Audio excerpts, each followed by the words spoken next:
So you've got a brand new, unfinished, untreated guitar neck. What are you going to do about it? Here's a neck off of a new guitar. It's quite a cheap neck, and what you can notice is how dry that neck looks. So what we want to do is use wax on it. The reason we want to put some sort of treatment on your guitar is to condition and seal in your guitar to help protect it from that everyday grime and sweat that comes off your fingers when you're playing. So today I'm looking at Naked Guitar Balm from Axe Wax. Let me just show you what it's going to look like when we've done it. The first half of this fretboard is untreated, and now we can see what happens once we've put the Naked Guitar Balm on. It looks stunning in comparison. You can see the wood grain better, it looks richer, it's going to feel nicer when you play, and it's going to be protected. Axe Wax actually make two other products for your fretboard. They do a lemon oil and a vintage fretboard oil. But the Naked Guitar Balm is specifically for untreated woods. Now I like to apply it with a soft cloth. This is just a cotton rag. I'm putting a little bit on the end and then slowly rubbing it into one fret at a time.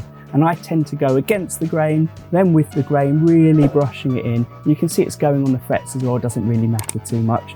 And as well as doing it on the top of the fretboard, I'm going to do the edges of the fretboard as well, although they may well be covered in the varnish that your neck is covered in.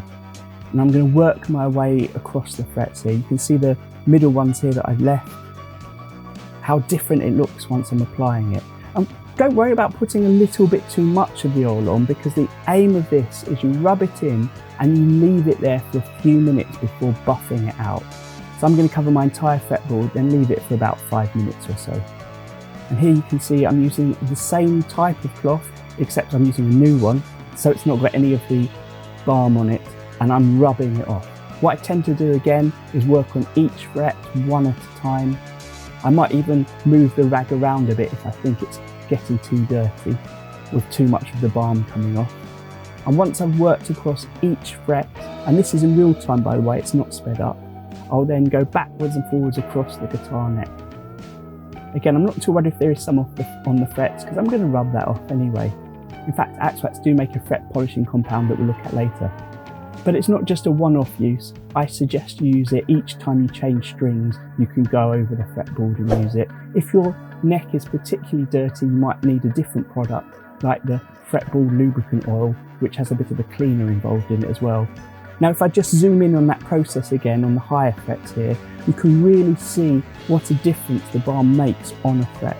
But also here, this is the first pass. I'm leaving the balm on quite thick. You can actually see the texture of the balm raised off of the fretboard. And then when I rub it off, you can see how the fretboard looks nice and smooth again. But even compared to the frets on either side, which are untreated, it just looks more vibrant. You know it's conditioned and well looked after. Check my video description link to where you can purchase the Naked Balm and other Axe Wax products, and a playlist of my Axe Wax products how-to series. Until next time, happy strumming.